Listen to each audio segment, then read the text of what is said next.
I've been teaching band, piano, and guitar for over 20 years. The process of learning how to play an instrument hasn't changed in hundreds of years. We're still thinking about posture and tone and hand position, but this is what has changed, what intrigues our students outside of the day. I'll use any means possible to help my students learn. These are my old tools, the instruments that I play.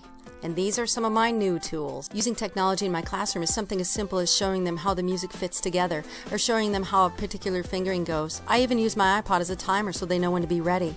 My keyboard becomes a fancy metronome. I encourage my students to use technology whenever they can. This student has a tuner on his stand.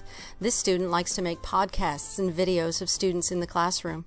My students love technology. Check out the response they get when I use my iPad as a whiteboard. This was the first day I used it.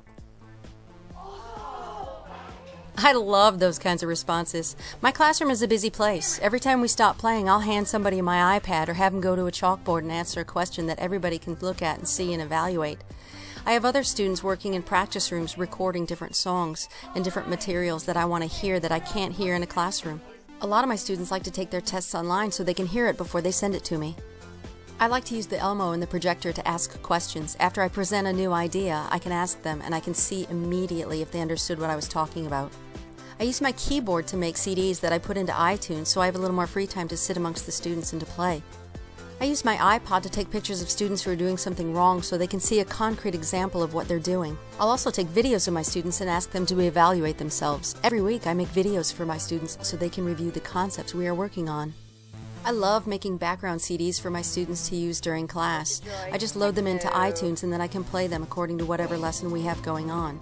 I believe the right way to use technology and be innovative in our classrooms is to build very strong lesson plans and then consider how technology can be used to enhance the lesson to help students learn. Prior to playing this piece of music, these students saw a short video on Beethoven. I like showing videos in my classrooms. Sometimes it's famous people. Sometimes it's a style of music that they haven't seen before. Sometimes there's a concept that I really want them to pay attention to and I want them to hear a professional group to compare themselves to. Okay, now those are pretty quiet figures. Now look at everybody else's posture. She's back in her chair. She's sitting up, open, correct, because her back. I use my keyboard to make CDs for my students to practice with. One of my favorite apps is Quick Voice. I can record rehearsals, and during those rehearsals, I can play them for the students, or I can just use them for my own reference. When my students take a playing test during class, I use an app that allows me to send the results immediately to their parents. If they don't like it, they can use Quick Voice to send me a new recording.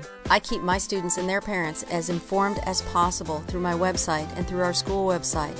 I believe the mind is not a vessel to be filled, but a fire to be kindled.